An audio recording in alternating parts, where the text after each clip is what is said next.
벨벳 꼬인 문제가 있는 분들 어서 오세요. 저희가 시원하게 풀어드립니다. 네, 여기는 사주풀입니다. 네, 오늘 순서 시작합니다.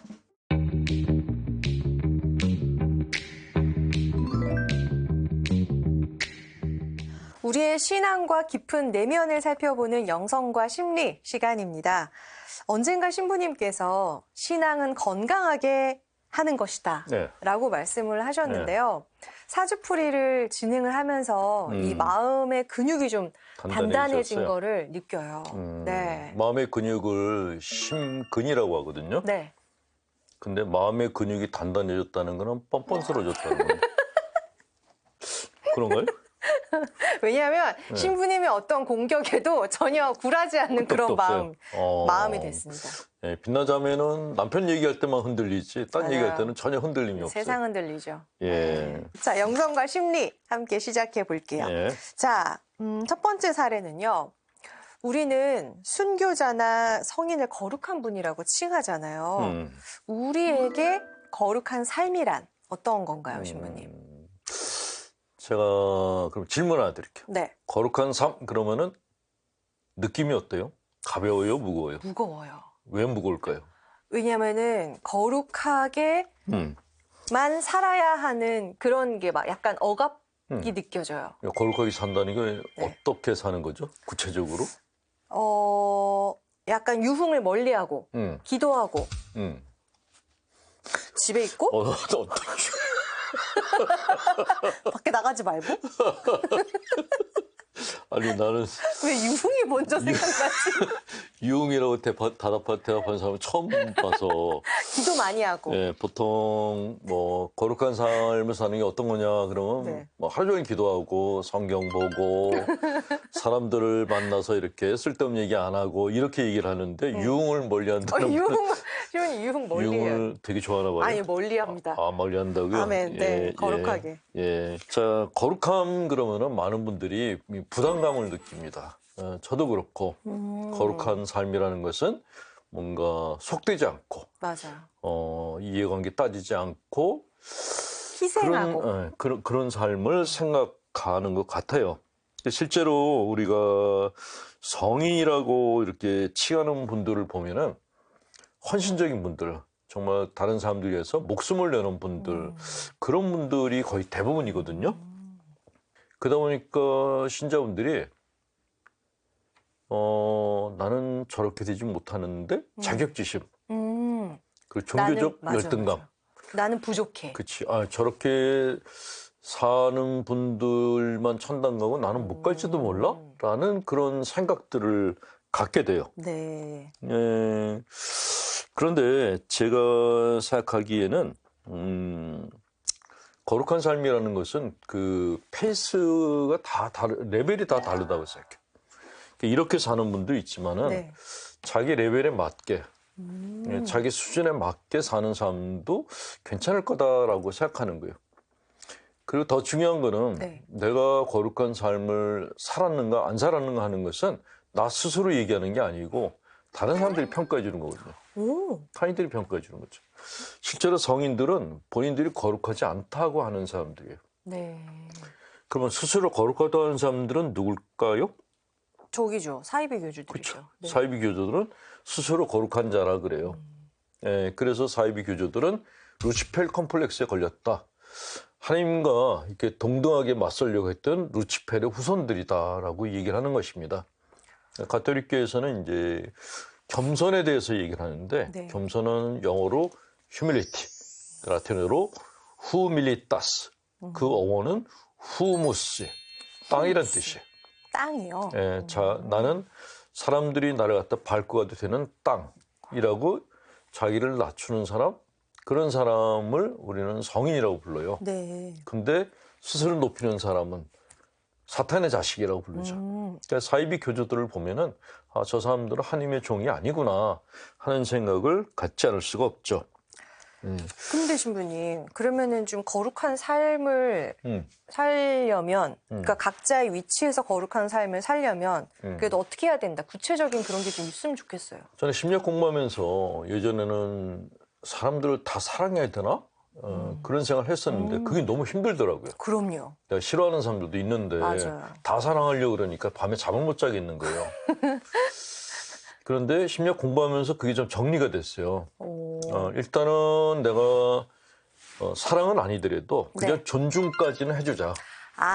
싫더라도 예의는 갖추자. 밉더라도 예의는 갖추자. 그렇죠. 저는 그게 희생이라고 생각해요.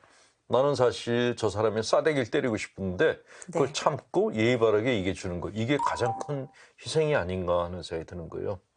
이거는 누구라도 다 할 수 있죠. 그렇죠. 예, 내가 미워하는 사람을 가서 안아주고 내가 잘못했다 그러고 이거는 상대방도 싫어해요.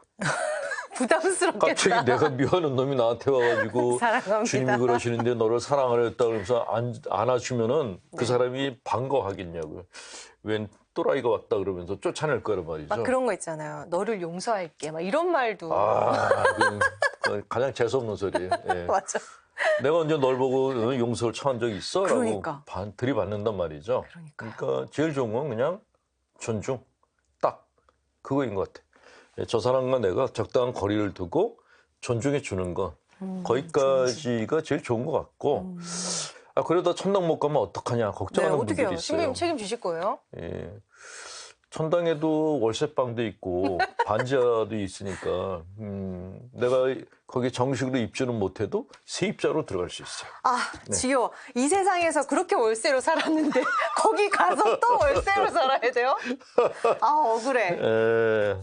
어쨌건 천당은 넓고 빈 집은 많고 그래서 언제라도 갈 수 있으니까 내가 사는 삶이 거룩하지 못하다 그래서 실망하지 마시고 오히려 내가 사는 삶이 왜 이렇게 거룩하지 못하지 하는 분들이 진짜 겸손한 분들이에요. 그러니까 걱정하지 마시고 예수님이 나를 책임진다고 하셨으니까 내가 죽은 다음에도 나를 책임져 주실 거야. 내가 성인들처럼 큰 아파트에 살지 않아도 나는 작은 단칸방이라도 좋아. 자가에 살고 싶습니다. 네. 신부님.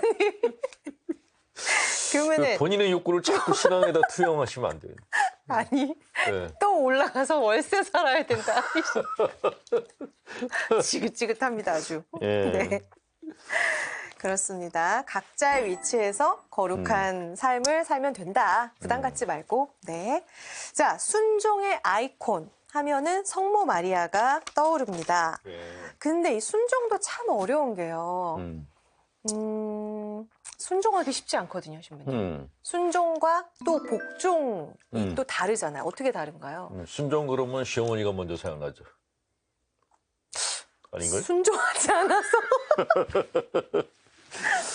못된 며느리라. 순종 그러면은 성모님이 떠오른다라는 것은 복음서에 성모님이 그 가브리엘 천사가 나타났을 때 주님의 종연이 이렇게 얘기하셔서 순종의 아이콘이다고 얘기를 하는데 틀렸어요. 그래요? 수녀님이래.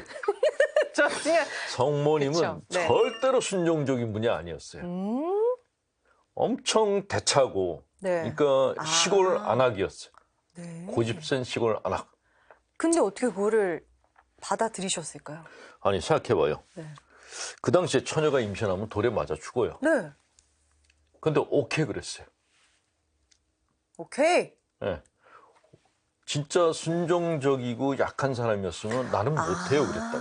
전 안 돼요. 난 아버지한테 혼나요 그랬을 거라고. 근데 너무 대차한 거예요. 내가 메시아의 엄마가 된단 말이야? 아싸 이러셨을까요? 그렇죠. 그러니까 보통 그런 아주머니들하고 보통 여자애들하고 다른 진짜 배포가 큰 그런 분이었어요. 그래서 그 엄청난 일을 저질러 버린 거예요.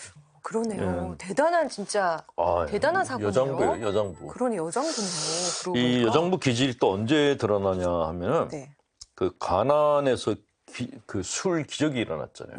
그때 자취하는 집에 술이 떨어졌는데 근데 그 사람들이 이제 술이 떨어졌다 그러니까 그 성모님이 뭐라 그랬어요? 예수님한테 가서 술이 떨어졌다. 얘기해라. 좀 만들어 그랬어요. 근데 예수님이 아직 때가 안 됐다 그랬어요. 그러면 그래? 그래야 되는데 사람들한테 가서 저한테 가서 얘기해봐요. 예수님의 의견을 뭐 소통, 경청 이런 거 없어. 불통. 그냥 하나님의 아들 그런 것도 없어. 일단 만들어. 그냥 내 아들이야. 멋있다. 내 아들이니까 가서 부탁해봐. 들어줄 거야. 멋있네요. 그러니까 예수님 아니 보통 우리는 네네. 예수님은 하나님이시고 성모님은 피조물이고 그러잖아요. 네. 근데 그 순간만큼은 예수님은 그냥 성모님의 아들이었어요. 아들이었네요. 예. 내가 하나님의 아들인데 감히 나한테 일을 시켜? 예수님이 이렇게 하지 않고 그냥 그 엄마가 시키니까 엄마가 시킨 대로 그냥 했어요. 오히려 순종하셨네요. 순종적인 분은 예수님이지 성모님이 아니에요. 그러네요. 성모님이 아니에요. 하느님이 자, 가라 그러니까 가고. 예, 아마 성모님이 이렇게 태차하고 네. 당찬 분이었기 때문에 그래서 하나님께서 예수님의 어머니로 선택하신 것이 아닌가 하는 생각이 들은 거예요. 만약에 이분이 심약한 분이었다 그러면 네. 아마 아들이 십자가에 매달려 있을 때 그때 돌아가셨을 거예요. 그렇죠. 예, 근데 아들이 죽는 것도 보고 장례 치르고 그리고 부활하고 난 다음에 그 제자들을 다 챙기다가 돌아가신 분이 성모님이세요. 여장부예요, 여장부. 예. 어쨌든 순종의 아이콘은 아니다. 예, 순종의 아이콘은 아니고. 아닙니다. 예. 자, 근데 순명과 복종이 뭐가 다른가 하면은 네. 보통 수도자들이 서원하는 거는 순명이라 그래요. 순명서약. 복종이 아니고. 복종이라는 거는 그냥 위에서 시키는 대로 하는 거예요. 그러니까 그거는 내 정체성이 없는 거죠. 그러니까 복종하라라고 얘기하는 것은 너는 내 노예야라는 네. 그런 전제가 깔려 있는 거예요. 네네. 근데 순명은 뭐냐 하면은 네 생각은 그렇지만 공동체를 위해서 네 생각을 좀 포기해라고 달래는 거예요. 공동체 의식이 있는 거예요. 순명이라는 거는 내가 죽는 게 아니라 내 거가 있지만은 공동체를 위해서 내 거를 양보하는 게 그게 순명이라는 거죠. 그러니까 순명과 복종은 달라요. 그래서 건강한 종교에서는 네. 신자들에게 순명을 하라 그러는데 독재자들이나 사이비 교주들은 복종하라고 얘기를 해요. 그게 차이가 있죠. 예. 순명은 개인의 정체성을 보장해 주기 때문에 공동체를 따라서 살면서 자기 네. 개인의 정체성도 같이 성장해요. 네. 근데 복종은 자기는 없어요. 없어요. 죽어요. 그게 차이라는 거죠. 그렇군요. 알겠습니다. 순명과 복종에 대한 차이점까지 예. 알아봤습니다. 얼마 전 모임에 나갔는데 제가 아닌 다른 친구가 화제를 주도적으로 끌고 가 기분이 언짢았습니다. 아는 신부님께 제 경험을 말씀드리니 자기를 내려놓으라고 하시더군요. 그런데 자기를 내려놓으면 제가 사라지는 거 아닌가요? 내려놓는다는 것은 무엇을 어떻게 하는 것인가요? 라고 이요한나님께서 보내주셨습니다. 예, 자매님의 이 글을 보면서 두 분 다 문제네? 하는 생각이 들었어요. 예, 문제를 제기한 분도 문제고 네. 답을 내준 본당 신부님도 좀 문제가 있다라는 생각이 들었어요. 첫째, 네. 자매님의 문제는 뭐냐면은 왜 자매님이 늘 주도권을 가져야 되죠? 양보하면 안 되나요? 관심을 그러니까 좀. 항상 내가 거기 가서 주도권을 잡고 대화를 이끌어야 돼. 근데 그거는 사실 그렇게 현명한 삶은 아니죠. 어떤 때는 다른 사람들한테 주도권을 주기도 하고 그래야 되는데 내가 항상 거기서 주도권을 가져야 돼라는 생각은 공주병이에요. 내가 항상 그 모임의 중심이어야 해. 그렇지. 이런 거. 내가 중심해야 된다는 거는 그건 공주병이고 왜 내가 같이 기대 앉아서 듣는 걸 못할까? 왜 내가 저 사람한테 대해서 질투를 하지? 이거에 대해서 좀 분석을 받으실 필요가 있다라는 것이죠. 이게 인정욕구의 결핍에서 오는 현상이라고 보통 얘기를 합니다. 네네. 가끔은 내가 주도권 잡을 필요가 있지만 또 가끔은 빠져서 이렇게 약간 사이드에서 전체를 바라보는 그런 훈련도 좀 하실 필요가 있다라는 생각이 들어요. 네. 네. 두 번째는 이 조언을 해주신 신부님이신데 이 신부님은 말씀하신 내용이 가톨릭 영성이 아니라 불교 쪽 냄새가 무지하게 많이 나는 내려놓으라. 무아.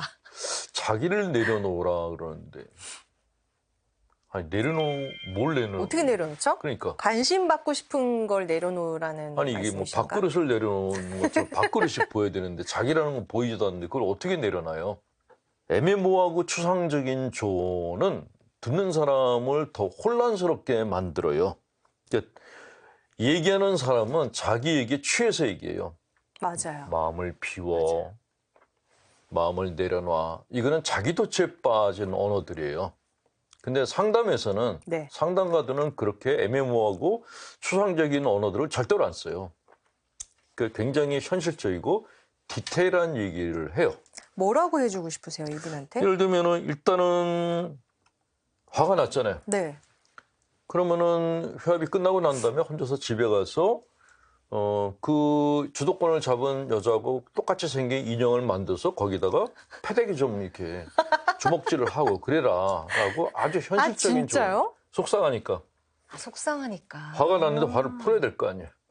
아니면은 뭐 이렇게 허공에다 대고 욕이라도 하든가라고 굉장히 현실적인 조언을 해주는데 이거를 내려놓으라 그러면 내려놓는다라는 것을 억압하라는 거예요. 맞아요. 근데 억압을 하면은 이거 없어질까요? 아니요. 안 그냥 없어져요. 그냥 쌓여요. 쌓여 있는 거죠. 예. 이 언젠가 터진단 말이죠. 내려놓고 비우고 이런 조언들은 이게 현실적이 아닌 거예요. 자, 그리고 제일 중요한 거는 네. 이건 좀 어려운 얘기인데 네. 내가 왜 주도권을 잡은 자매한테 질투를 느낄까? 하고 자기 자신한테 좀 질문을 할 필요가 있어요. 예, 많은 사람들이 내 안에 불편한 감정이 생기면은 보려고 하지 않고 이걸 생기게 한 상대방을 비난을 해요. 맞아요. 예. 너 때문에 내가 이거 생겼어라고. 맞아, 너 때문이야. 예, 물론 초기 단계에는 너 때문에 생겼어라고 손가락질하는 게 맞아요. 그런데 이렇게만 하면은 얘는 해결이 안 돼요. 그러네요. 그래서 계속 손가락질 하고 난 다음에 좀 진이 빠지거든. 네. 이게 왜 생겼지? 라고 봐야 돼. 아, 나를 봐야 네, 되니까. 나를 봐야 돼. 그게 나를 보는 거예요.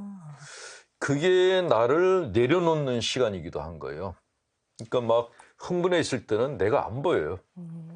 일단은 흥분을 가라앉힌 다음에 좀 조용해지거든 내가 나를 보는 거예요. 내가 내 안에 있는 불편한 감정하고 대화하는 거예요. 네. 그래야지 걔가 변해요. 이게 자기와의 대화예요. 뭔지 알겠어요. 내 안에 결핍된 부분에 대한 걸 그쵸. 끄집어내라는 거죠. 그렇죠. 그 걔하고 대화를 하라는 거예요. 화가 났으면은 네. 너 화가 많이 났구나. 네. 그 내가 애들하고 대화하듯이 하는 거예요. 네. 그걸 하면은 이 안에 있는 애가 화가 났던 게 가라앉아요. 네. 얘가 화가 나면 괴물같이 보이는데 네. 얘가 화가 풀리면 어린애로 바뀌어요. 그거를 심리학에서는 내자라고 그래요. 인너 차일드라고. 네네. 네. 그 인너 차일드하고 대화하는 게 굉장히 중요합니다. 네. 오늘 가르쳐 주신 방법 한번 좀 잘 해보시면 좋겠습니다. 자, 평소에 궁금한 거, 또 고민되는 거 저희 게시판에 올려주세요. 그러면 이렇게 시원하게 풀어드리고 선물도 준비해 놓겠습니다. 오늘 여기서 인사드리겠습니다. 고맙습니다.